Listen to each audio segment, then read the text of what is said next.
अस्सलाम वालेकुम, कैसे हैं आप सब। आई होप बिल्कुल ठीक ठाक होंगे।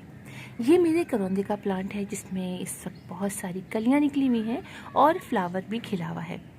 करौंदे के प्लांट की 3 वैरायटीज़ होती हैं। एक ये वाला जो आप देख रहे हैं जिसमें पिंक रंग के करौंदे लगते हैं।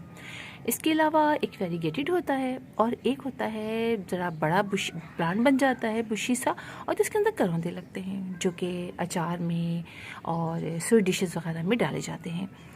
ये जो फ्लावर होते हैं इनके अंदर बड़ी अच्छी भीनी भीनी खुशबू आती है, बिल्कुल चमेली के जो फ्लावर में आती है ना खुशबू, बिल्कुल वैसी भीनी भीनी सी खुशबू आती है। और अब देखिए इतनी सारी कलियाँ निकल रही हैं।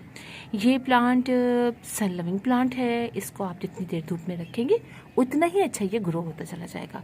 शेड में भी चल जाता है, या यानी पार्शली शेड में भी चल जाता है, लेकिन जब बिल्कुल ही शेड में रखेंगे तो फिर इसके लीव झड़ने लग जाते हैं, फिर ये ख़राब होना शुरू हो जाता है, इतना अच्छा ग्रो नहीं कर पाता।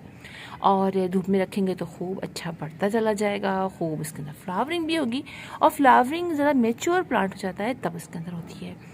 पानी की बात करें तो पानी हमें बिल्कुल चेक करके देना है। ये प्लांट ऐसा प्लांट है जो कि बहुत अच्छे तक पानी ना भी दें तो ये ग्रो करता रहता है। थोड़े से लीव्स इसके ड्राई हो जाएंगे, लेकिन जैसे पानी डालेंगे तो दोबारा से लीव्स वगैरह निकलने लगेंगे। इसलिए ये बिगिनर्स के लिए और ऐसे लोग जो कि ज़्यादा उनके पास टाइम नहीं होता उनके लिए ये प्लांट बहुत अच्छा है। ये परमानेंट प्लांट है। और धूप की बात हम कर रहे थे कि जब हम धूप में बहुत रखेंगे तो पानी फिर हम जब बहुत देर रखेंगे तो पानी भी फिर थोड़ा ज़्यादा देंगे। ज़मीन पे लगाते हैं तब तो खैर इतनी ज़रूरत नहीं पड़ती है पानी की बहुत ज़्यादा, लेकिन जब हम पॉट में लगाते हैं तो थोड़ा ज़्यादा पानी, और जब धूप में बहुत रखेंगे तो पानी भी ज़्यादा देंगे। कम रखेंगे तो फिर उस लिहाज से पानी भी कम देंगे। फर्टिलाइज़र अगर आप मंथ में एक दफ़ा देते हैं तो भी ठीक रहेगा, लेकिन अगर आप 15 डेज़ में देते हैं तो इसके लीव्स भी बड़ी होनी शुरू हो जाती हैं और ये बहुत खूबसूरत सा बुशी सा हो जाता है। अच्छा, फर्टिलाइज़र आप कोई भी डाल सकते हैं क्योंकि ये लीफी प्लांट स्पेशली ज़्यादा है, फ्लावरिंग कम है, फ्लावर्स बहुत कम इसके निकलते हैं, बहुत ज़्यादा नहीं निकलते, लीव्स ज़्यादा निकलते हैं। और जो बड़े प्यारी गोल मटोल से होते हैं आप देखिए बहुत खूबसूरत इसके लीव्स होते हैं। तो आप गोबर की खाद का फर्टिलाइज़र बिल्कुल बना के लिक्विड फर्टिलाइज़र डाल सकते हैं। इसके अलावा NPK 19-19-19 भी आप डाल सकते हैं। अच्छा, इस प्लांट को आप छोटे पॉट में भी लगा सकते हैं, बड़े पॉट में भी लगा सकते हैं। और पिंचिंग का मेथड मैं आपको हमेशा बताती हूँ, जितना पिंचिंग करेंगे उतना ही ये प्लांट बुशी होता चला जाएगा। अच्छा, ये प्लांट ऊंचा ज़्यादा नहीं होता है, फैलता बहुत ज़्यादा है, यानी फैल बहुत जाता है। इसके जो फ्रूट जो है इसमें पिंक कलर का निकलता है, और जब ये प्लांट काफ़ी मैच्योर हो जाता है तब कहते हैं इसके अंदर फ्रूट बनते हैं। मेरे इसमें अभी भी दूसरी बार फ्लावरिंग हुई है, इसमें अभी भी फ्रूट्स नहीं बने हैं। पिछली दफ़ा तो नहीं बने, अब देखिए क्या होता है।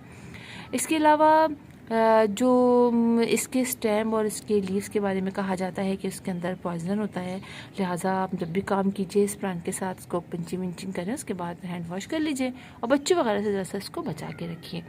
अच्छा, मैंने बताया एक तो ये इससे ग्रो होता है, सीड से ग्रो होता है, दूसरा कटिंग से भी ग्रो हो जाता है। ये प्लांट हर नर्सरी में आपको ईजिली मिल जाएगा, और दोनों तरह के, मतलब इसके तीनों तरह के प्लांट आपको मिल जाएंगे, लेकिन ये थोड़ा ज़्यादा मुझे नर्सरीज में दिखाई देता है। और इसको इंसेक्टिसाइड का स्प्रे आप ज़रूर कीजिए, इसलिए कि इंसेक्ट का अटैक बिल्कुल इसके ऊपर होता है। और मिट्टी आप इसकी अच्छी वेल ड्रेन रखिएगा ताकि पानी अगर ज़्यादा आपसे डल जाए तो उसमें से नीचे से ड्रेन आउट हो जाए। तो काफ़ी अच्छा प्लांट है, बिगनर्स के लिए तो बहुत ही अच्छा है, और समझिए परमानेंट प्लांट भी है। और बस ये इस प्लांट की केयर है, आप इसको बिल्कुल लाइए अपने घर में। तो फिर इंशाल्लाह आप लोगों से मुलाकात होगी किसी और वीडियो में किसी और टॉपिक के साथ। तब तक के लिए अल्लाह हाफिज़।